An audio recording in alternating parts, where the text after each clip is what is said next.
Las palabras de los protagonistas son nuestra inspiración. Historias y experiencias de emprendedores, startuperos, invitados. Por eso nos vamos ya a meter de lleno con Ramiro Castiñeira, él es economista y director de Econométrica. Buenas noches, Ramiro, ¿cómo estás? ¿Qué tal? ¿Cómo están? Buenas noches. Bueno, un gusto tenerte acá en Startuperos a estas horas. No, por favor, un gusto estar charlando con ustedes. Bueno, Ramiro, primera preguntita, ¿cómo ves el manejo del gobierno con esta cuarentena, obviamente, más allá de la pandemia, ¿no? Digamos, diferenciemos lo que es la pandemia con la cuarentena. ¿Cómo ves el manejo? ¿Cómo ves que está asistiendo al sector privado? Y si lo ves suficiente como para sobrevivir lo que queda todavía, ¿no? Mira, vamos a números concretos. Cualquier país de Occidente, y te separo Oriente de Occidente porque me parece que Oriente tiene más experiencia los vimos siempre caminar con barbijo, ¿no? Digámoslo, a Oriente. Occidente jamás caminaba con barbijo, así que voy al punto de que Oriente tiene más experiencia en tratar de virus, en tipo de evitar contagios, todas estas cuestiones. Occidente no tenía experiencia en estas cuestiones. Cuando explota, ¿no? Arranca en Italia, en España, después llega a Estados Unidos y finalmente llega a Latinoamérica. La realidad es que cualquier país, aun si hizo bien las cosas del lado de Occidente, va a estar cayendo su economía va a estar cayendo este año 6%, haciendo las cosas bien. ¿Por qué? Bueno, porque obviamente implicaba cierto freno en el nivel de actividad, pero también porque los de al lado quizás frenaron más que vos y se va a resentir el comercio. En consecuencia, todos, aún haciendo bien las cosas, van a caer 6%. Después tenés los que están en el epicentro de la pandemia, que van a estar cayendo 10, 11, 12%. Te estoy hablando de España, te estoy hablando de Italia. Y en Argentina ya empezamos a manejar números que incluso van a ser superiores al epicentro de la pandemia. Argentina va a estar cayendo entre 12 a 15%. Entonces te está hablando de que en algo nos pasamos de rosca, como siempre los argentinos, en el péndulo, de que no pudimos hacer un equilibrio, algo más... como que algo de mayor equilibrio, ¿no? Yo soy economista, no me quiero meter en tema de salud, no me corresponde, pero evidentemente tenemos números de que son peores al epicentro de la pandemia en términos económicos, algo pasó. Algo como que la cuarentena sale muchísima plata, sale más plata que hacerle testeo a todos. Claro. Porque el esconder a todos abajo de la cama y por lo tanto que no produzcan, sale muchísimo más caro que pagar testeo para todos. Que es el camino que tomaron otros países, e incluso dentro de Occidente, que se desesperan por los testeos justamente para aislar nada más que a los que tienen síntomas, pero al resto dejarlo vivir, o dejarlo trabajar, ¿no? Bueno, eso es lo que hizo Argentina, evidentemente con el sistema de salud precario que tiene, con el nivel de testeos que nos ganan casi cualquier país de Latinoamérica en nivel de testeo por millón de habitantes. Lo que te está mostrando es que Argentina no tenía ni siquiera intentó esta estrategia de aumentar el testeo, y por eso fue, muchachos, métanse todo abajo de la cama y no salgan porque miren que no hay camas, ¿viste? Después infundiendo el miedo, y la realidad es que efectivamente todos sabemos de que la salud pública es muy precaria, pese a todo el relato estatista de que te llaman, porque finalmente Chile tiene más testeo que Argentina, y Chile tiene más camas que Argentina, y vos decís, ¿cómo no era que nosotros teníamos el Estado presente y ellos no? ¿Qué pasó acá? ¿Viste? Entonces ahí como que desnuda el Estado que cada uno tiene, desnuda no, porque así como los pingos se ven en la carrera, bueno, el Estado se ve en los momentos de crisis, y en el momento de crisis, en vez de que salga el Estado, dijeron, muchachos, escóndanse todo porque acá no hay Estado. Claro. Entonces eso me parece que es lo que ponen en evidencia. Y después el otro punto no menor, de que por 4 meses de cuarentena y que recién ahora pareciera que empiezan a aparecer ya números importantes de contagios, nos agarra con el caballo cansado. En lo que es, te hablo nada más que en términos económicos, ni te digo, no me voy a meter en términos psicológicos, sociales o incluso de salud. Solo en términos económicos, cada mes de cuarentena al gobierno le salió 3.500 millones de dólares. Al gobierno. Es decir, ¿por qué? Porque el déficit fiscal explotó, se fue a un ritmo de 3.500 millones mensuales, pero eso es solo una parte de lo que perdió el sector privado. El sector privado perdió muchísimo más que 3.500, es decir, no logra compensar la pérdida.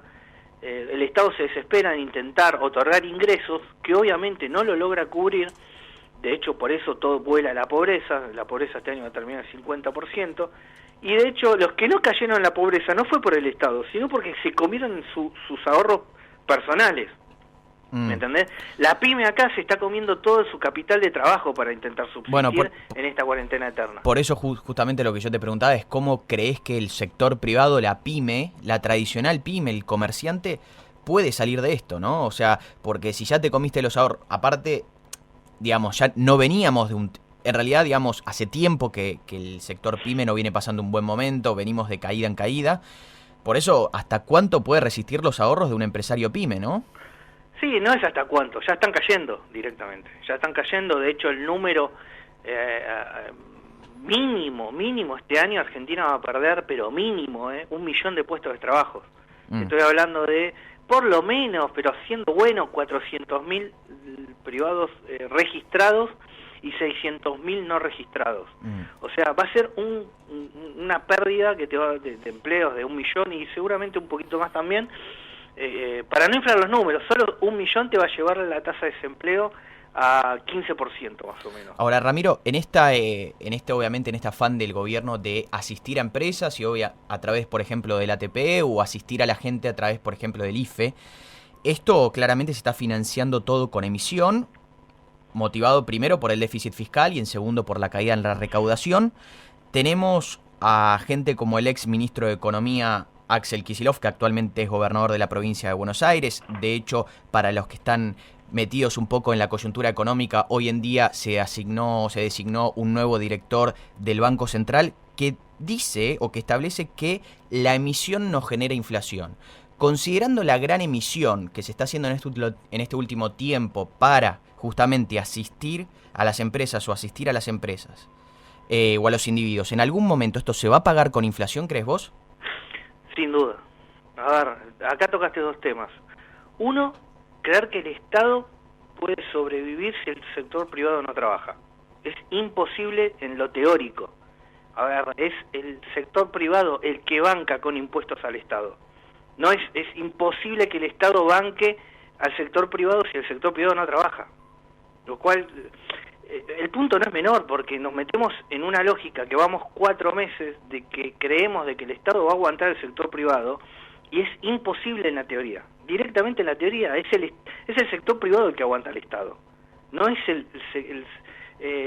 no es el Estado el que pueda aguantar el sector privado. No hay manera de hacer eso.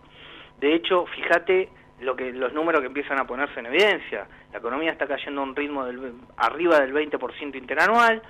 Este millón de puestos de trabajo que se perdió, aún con todo ese esfuerzo de déficit fiscal que se va a un equivalente de 3.500 millones de dólares mensuales, y por lo tanto te estoy hablando de que vos anualizás la cuarentena y la economía que debería caer por lo menos 24 a 26%, o sea, si imagínate vivimos un año en cuarentena, sería un colapso de una magnitud de que la economía cayó un 24% en vez de un 15% de lo que estamos hablando que estimamos que va a caer, y el déficit fiscal en vez de ser, y serían más o menos, poco más de 40.000 millones de dólares.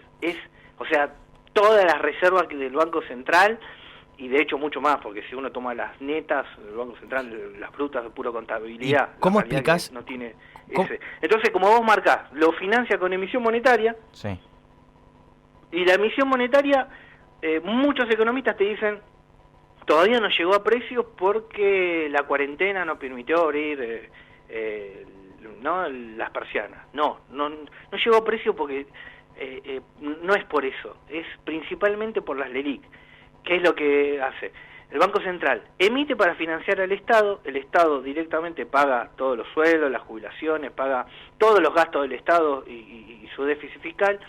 Ese déficit termina en manos del sector privado, el sector privado lo terminan bancos, y los bancos, cuando ya están en el banco, le dicen, bueno, para que no se vayan al dólar, el Banco Central ahí es cuando aparece y te dice, bueno, muchachos, hagan una cosa, les ofrezco esta tasa de interés y se quedan en LELIQ.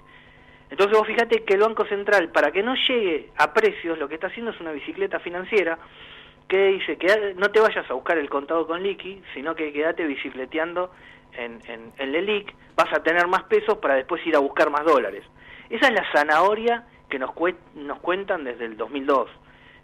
Nada más que ahora es una velocidad impresionante.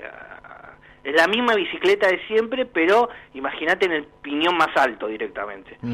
Es decir, con una fuerza de tracción impresionante, porque estamos emitiendo, ya te digo, a 3.500 millones de dólares mensuales de déficit fiscal, de emisión monetaria, que para que no se vayan a buscar el contado con liqui, se quedan todos bicicleteando en las LEVAC, o en las LELIQ, discúlpame, pero con el objetivo de siempre, de tener más peso para ir a buscar más dólares. Ellos se creen, el que está bicicleteando hoy en las LELIQ, es por el simple hecho que se cree que tiene más tasa que expectativa de evaluación.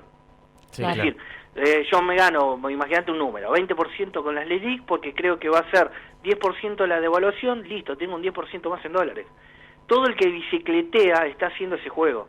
Hay un momento en que las proporciones se dan vuelta. Dicen que la tasa de interés no alcanza o no compensa mi expectativa de evaluación, y es ahí cuando se desarma la bicicleta de las LELIQ, arranca la corrida, y es ahí cuando se dispara incluso el dólar, primero la brecha, atrás el dólar oficial y atrás los precios.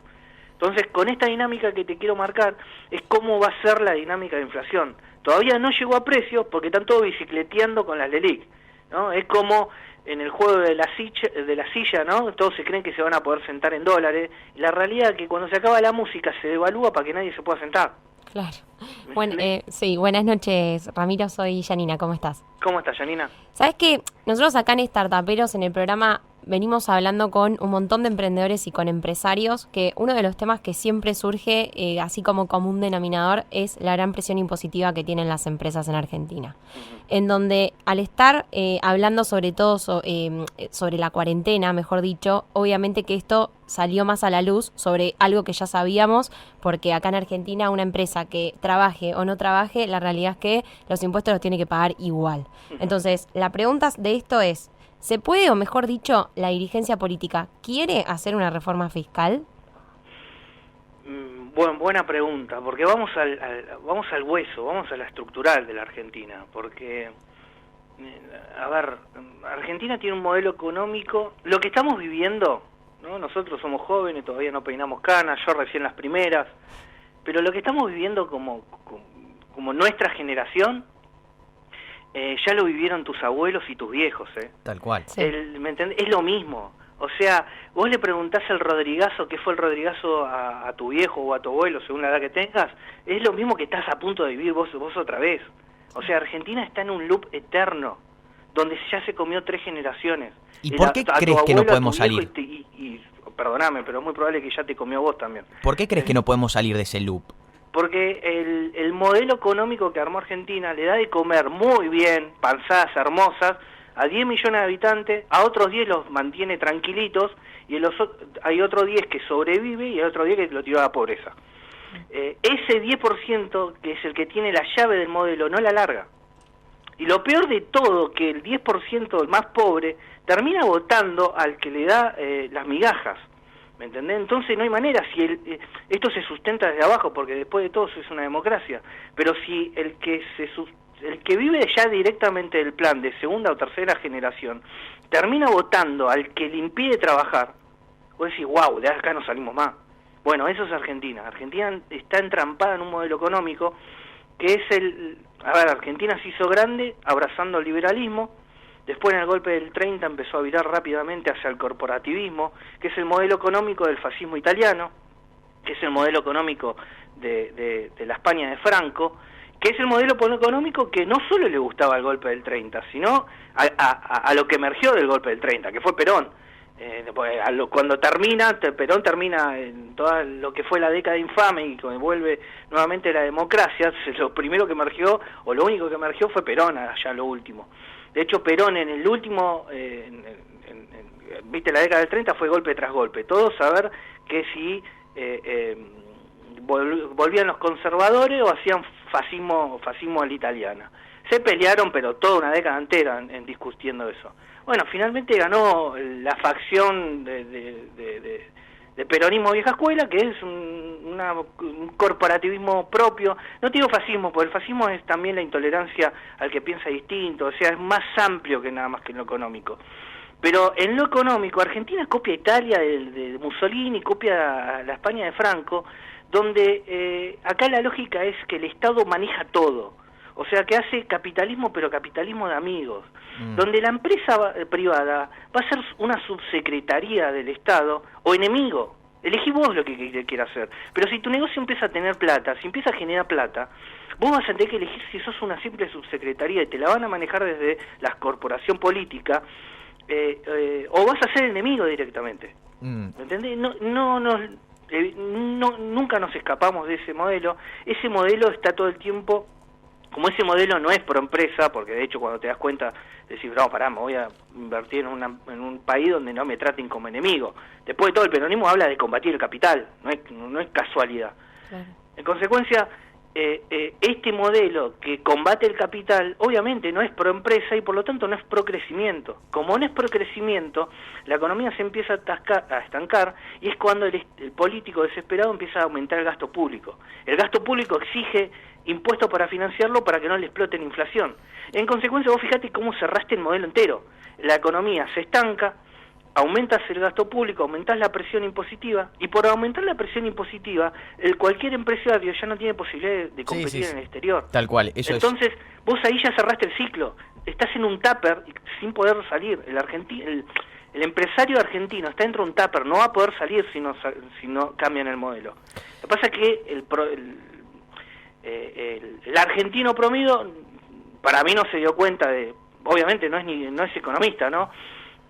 Pero bueno, muchos economistas, en vez de intentar avisarte, loco, están en un modelo que esto es anticrecimiento esto lo único que defiende es una corporación política y empresarios, todos mamando desde la teta del Estado. Si no se dan cuenta, de acá no sale nadie, y la única manera que puedas hacer negocios es con la teta del Estado. Si no querés transar, no vas a crecer. Sí, entonces, es cuando ahí decís, bueno, o Argentina cambia el modelo económico y se va a lo que permitió Europa, Estados Unidos y los países nórdicos, si querés, donde las libertades individuales y el respeto a que todos tengan las mismas oportunidades se forja para que crezcamos todos, o nos queda esto, que es, mirá, solo va a crecer que se acerca el calor de la política. Los negocios en Argentina no crecen por quién tiene la mejor idea, sino que los negocios en Argentina crecen por quién se acercó más al escritorio adecuado. Ramiro, te hago última pregunta, excelente, muy claro. Última pregunta en el último minuto que tenemos. ¿Qué crees que va a pasar con la deuda? Y rapidito, ¿cómo nos afecta a nosotros en el día a día, a la gente común? Mirá, en la deuda acercaron un montón las posiciones, el gobierno no quiere entrar en default porque no quiere extender el default, pues si extiende el default acorta sus propios tiempos políticos.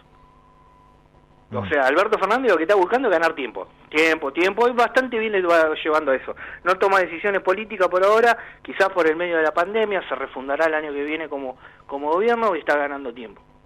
Ahora, ponete el lado del que tiene títulos argentinos. El que tiene títulos argentinos lo que quiere es asumir pérdidas, y cuando te digo asumir pérdidas es literal. Están dispuestos a cerrar un canje de deuda donde tienen un 40% de quita. Ellos mismos lo firmaron, lo acaban de anunciar hace 2 semanas. O sea, están dispuestos a cerrar con una quita del 40% sobre su capital, y una vez que cierran con esa quita, asumen pérdida y después decidirán si quieren seguir financiando a la Argentina o con esos bonos los vende con un 40% de descuento. Y bueno, en vez de perder, si Argentina entra en default, el que tiene hoy los títulos en la mano, vas a títulos que valgan 15 centavos de dólar, o sea, nada, 15%.